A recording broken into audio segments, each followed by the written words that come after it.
اللہ کے نبی صلی اللہ علیہ وسلم گھر پر بیٹھے ہوتے تھے اور صحابہ اکرام کے لیے دعائیں کرتے تھے، ان سے انسیت پیدا کرتے تھے، ان سے قربت اختیار کرتے تھے اور انہی میں مست و مگن رہا کرتے تھے، اگرچہ ان کے پاس پہننے کا کپڑا نہ ہو، پہننے کا جوتا نہ ہو، مال و دولت نہ ہو، لیکن ان لوگوں کی مثال ایسی تھی۔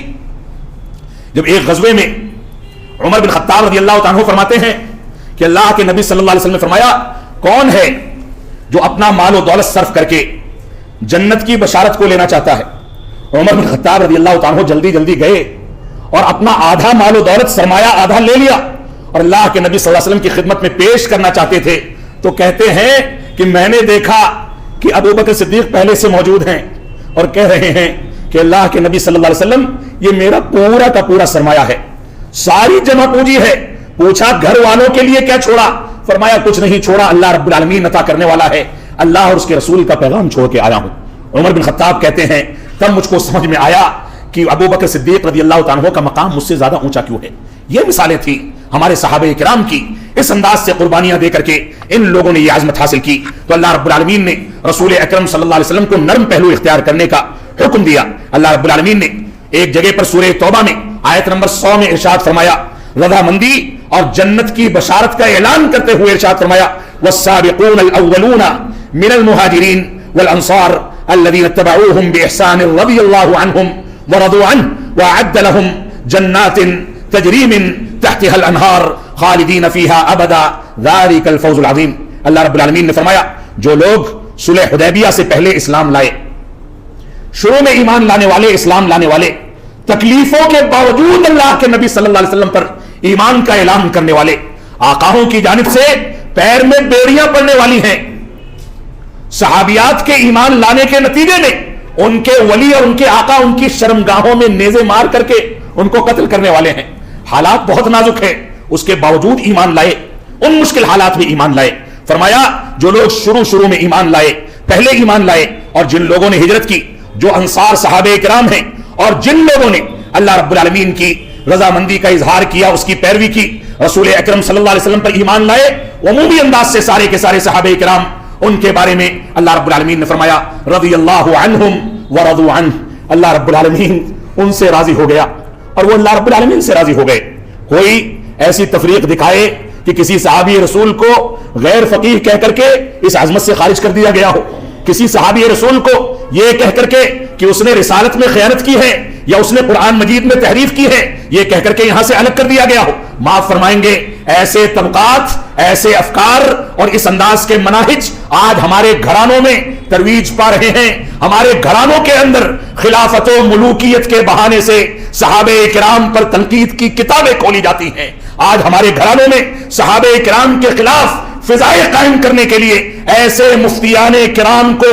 جگہ دی جاتی ہے جو رفع الیدین اور آمین بالجہر کی روایتیں جو ابو ہریرہ رضی اللہ عنہ روایت کی ہیں، اس کی بنیاد پر ابو ہریرہ کو غیر معتمد صحابی اور غیر فقیہ صحابی قرار دیتے ہیں۔ یہ ہمارے گھرانوں کا، ہمارے خاندانوں کا، ہمارے معاشرے کا تماشا ہے کہ اپنی مرضی کے مطابق کوئی بات مل جائے تو اس کو لے لیا جائے، اور مرضی کے خلاف کوئی صحابی رسول روایت کرتا ہے تو اس کو غیر فقیہ کہہ دیا جائے، اس کو اسلام سے خارج کر دیا جائے، اس پر تنقیدیں کی جائیں، عائشہ صدیقہ کو زانیہ قرار دیا جائے، نعوذ باللہ من ذالک۔ یہ باتیں میں اشارات کر رہا ہوں، اس کی تفاصیل، اس کے دلائل ساری کی ساری چیزیں موجود ہیں۔ رافضہ نے جو تماشے کھیلے، رافضہ کی جڑوں سے نکلنے والے وہ افراد جن کا ایک مرکز دہلی میں واقع ہے، وہاں سے سارے ہندوستان میں خلافت و ملوکیت کے بہانے سے صحابہ کرام پر انگلیاں اٹھانے والے باقاعدہ پیدا کیے گئے اور پیدا کیے جا رہے ہیں۔ ان کی کتابوں میں بار بار ان عبارتوں کو شائع کرنا، وہ کتابیں بیچنا، خریدنا، لوگوں کو تحفے میں دینا،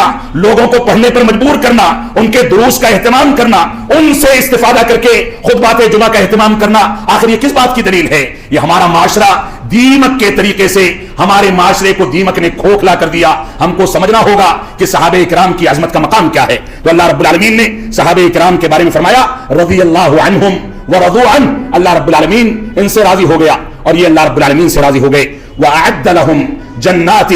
تَجْرِي مِن تَحْتِهَا الْأَنْهَارُ خَالِدِينَ فِيهَا أَبَدًا ذَلِكَ الْفَوْزُ الْعَظِيمُ۔ اللہ رب العالمین نے ان کے لیے ایسے باغات تیار کیے،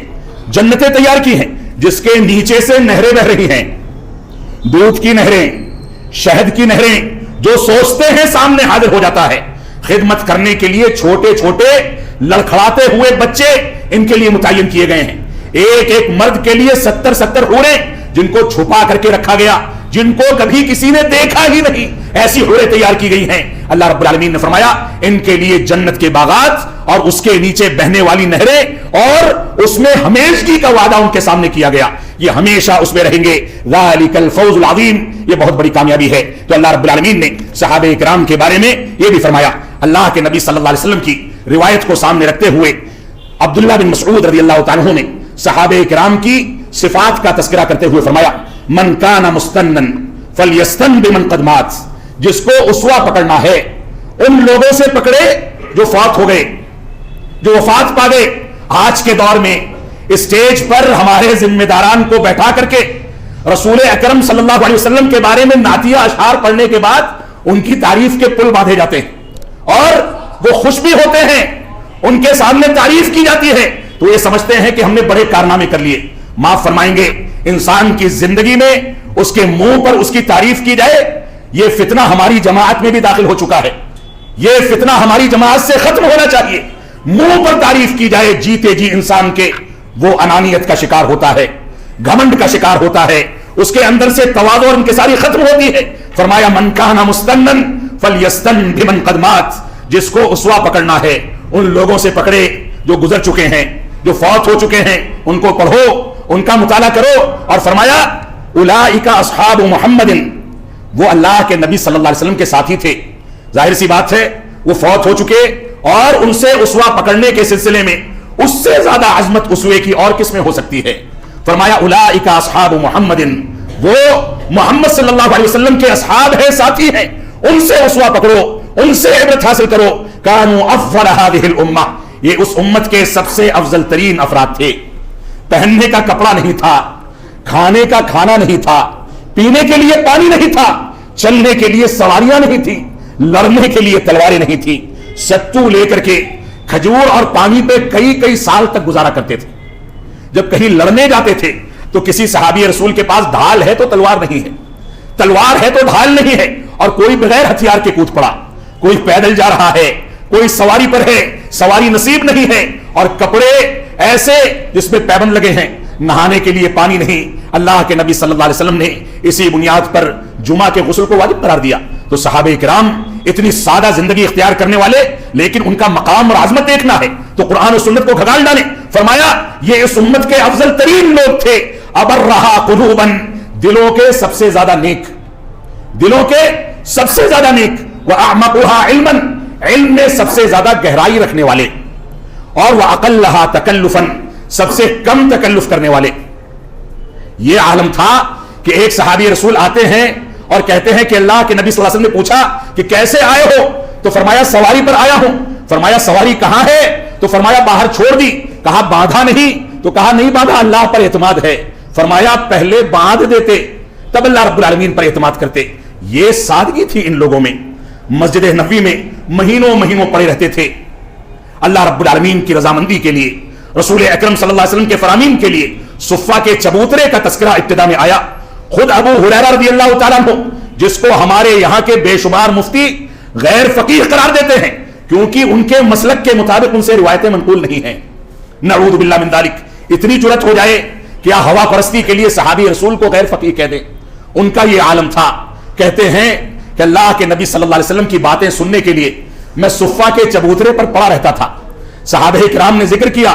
کہ پڑے رہنے کے نتیجے میں بھوکے اور پیاسے رہتے تھے, نہ کھانے کے لیے کچھ تھا, نہ پینے کے لیے کچھ تھا. غشی طاری ہونے لگتی تھی, بے ہوش ہونے لگتے تھے. صبح سویرے جب تہجد اور صلاۃ فجر کے قیام کے لیے صحابہ کرام مسجد میں داخل ہوتے تھے تو کھڑے ہو کر کے بھوکوں کو کھانا کھلانے اور پیاسوں کو پانی پلانے کی فضیلت کا تذکرہ کرتے تھے کہ کوئی کھلا دے, کوئی پلا دے, تھوڑی سی سکت آ جائے, تھوڑی سی روح بھر جائے کہ میں کچھ بول سکوں, اللہ کے نبی صلی اللہ علیہ وسلم کے فرامین کو یاد کر سکوں. اور نتیجہ کیا نکلا؟